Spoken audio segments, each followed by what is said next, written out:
Hi there, everyone. This is MV Sage, and today I have the immense pleasure of interviewing Kelly Wonderlin. She is a digital lifestyle enthusiast, a blogger, a wife, a mom. She runs a magazine. She does it all, folks. Kelly, are you there? I am. Hello.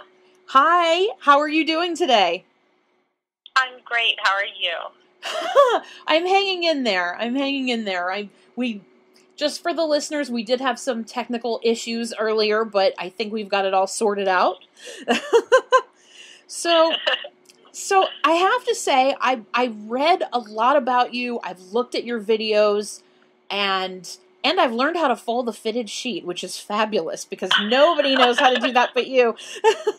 And I love to meet people and I love learning about their stories. And I think the audience would really love to know. Can you tell us a little bit about how you got into the entrepreneurial field, as well as being so plugged in digitally and so involved in the digital world? Sure.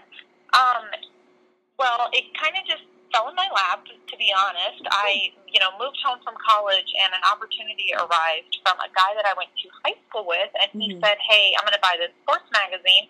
I know you played sports, throughout your whole life. I know that you know about sports. How would you feel about being involved?"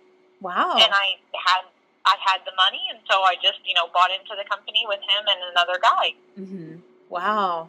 And That's then, great. yeah, and then from there, I realized how much I loved talking to businesses.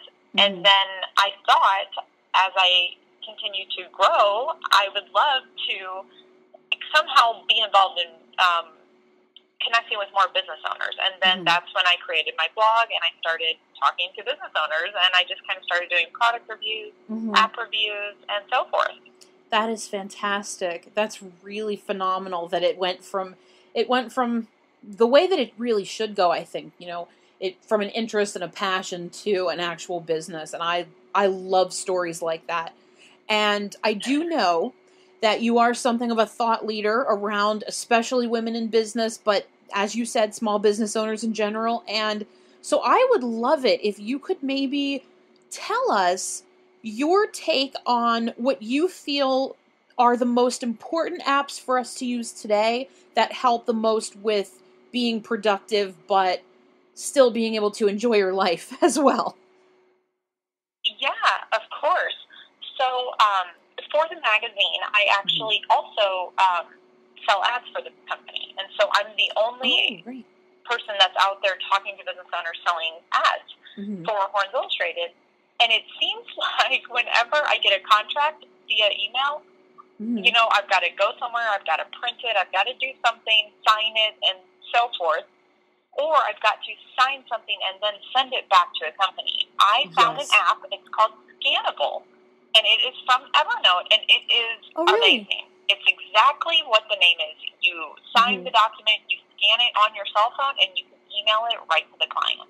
I'm going to have to check that out. That sounds really, really good. And I'm somewhat familiar with Evernote. I have used just, the main app before, and they do a nice product, I must say. I would agree, yes. Yeah. What about apps that are sort of not as well known right now, but I would love to hear what maybe we can kind of speculate and predict a little bit if there's anything that you feel is not too well known right now, but has really helped you, and something sort of up and coming that we should watch out for and try. I know for a fact that Life 360 is not very well known, but it's more of like a GPS on your phone, and you can track your family or your husband or your wife's whereabouts. Life How 360. funny that is.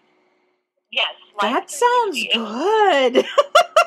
It's kind of like having a mini stalker on your phone, except it really does come in handy. Yeah, I mean, especially with your kids, and yeah, totally. Exactly. So if I can't get a hold of my husband or he can't get a hold of me, he can look at that and see whether or not I'm headed to go pick up my stepson, or I can look at that and say, "Are you going to get our daughter from daycare? Like, what's going on? Where are you right now?" And if he's on whatever road, I'll be able to see, and then I can text him and say, "Hey, you're on, Anderson Lane, shoot over and go pick up, my stepson. I see. Wow. And I'm assuming that the person on the other end, the stalkee, does have to give consent to be stalked on this app. Yes, you do. You do have to grant that person access from seeing your whereabouts. Okay. So not everybody in your phone is going to be able to see where you're at. Only the people who you have connected. Oh, okay. That's good. Not that I have any dirty secrets or anything, but still, you never know. You want to, I like having my air of mystery. That's really good. I love that. I'm definitely going to check that one out. Now I do know Life 360. Yeah. Life 360. I'm going to check that out. Now I do know that that you are a mom. You have a daughter, Avery, and she's young. Did she just recently turn a year old? She did. She just hit a year last week. And you have your stepson Chase. Yes. I am so curious, and this is sort of business and personal. I think that everyone would like to know this, but my husband and I are expecting a child. We're adopting next year. Early. I can't wait. I'm going to be a first time mother, and I'm. Congratulations! Thank you. I'm in my late 30s, so I am so used to getting up each day, and I'm an entrepreneur as well. My hands are in a lot of things, just like many of us, and I'm wondering how being a mother has changed what you do. This is a several-part question, I guess. How has it changed what you do, and how you look at setting priorities both at work and home? So we'll start with that part of it. Okay. It was so funny because I was actually a mom before I was even a wife because my husband had a son from his previous relationship. Right. And so when I came into his life, I automatically came into a little boy's life. Yes. And I was so nervous. I bought him a toy. I was like, oh my God, what if he doesn't like me? What if he doesn't want to talk to me? And of course he was only, 2.5, 3 at the time. So they like everyone. Well, usually. Usually toddlers like everyone. Oh. And so I took on a role of being, a mom or a loving, nurturing figure to him right away. Okay. And so it didn't interfere with my work. It didn't interfere with my relationship with my husband. I just learned to love somebody extra in that relationship. And so then we got married. We involved my stepson heavily in the wedding, so he felt like a part of it. And then,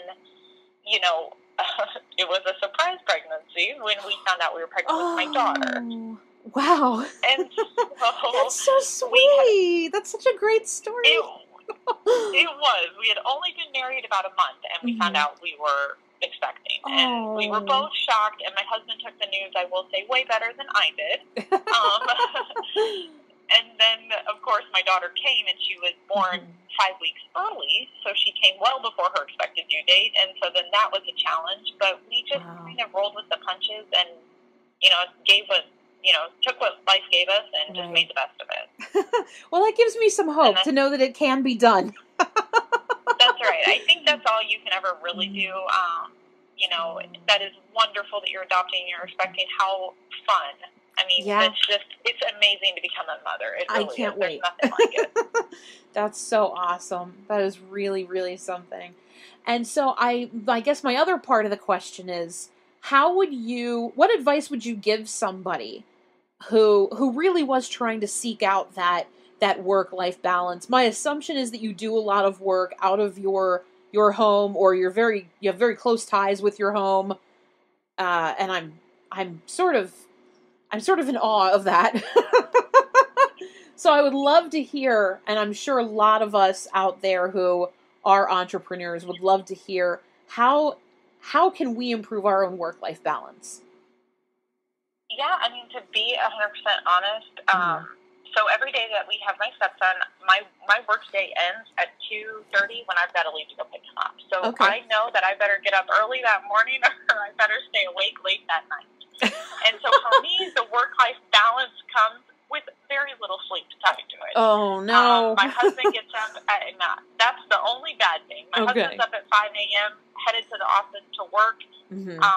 I'm in charge of getting the baby going, getting my stepson off to school some days, or definitely picking him up. And so for me, it comes with little sleep.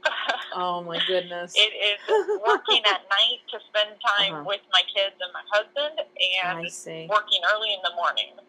Okay. Well, I hear it gets easier as they get older, so hopefully that's true. It is amazing to see the transformation that my stepson has made, specifically because I met him when he was 3, whereas now he's 6.5. So I can say, like, hey, can you go get this from the kitchen? Can you, help me take out the trash? And it's like, while he's doing all those things, I can be changing the baby's diaper, and it's like killing 2 birds with 1 stone. That's awesome. That is so awesome.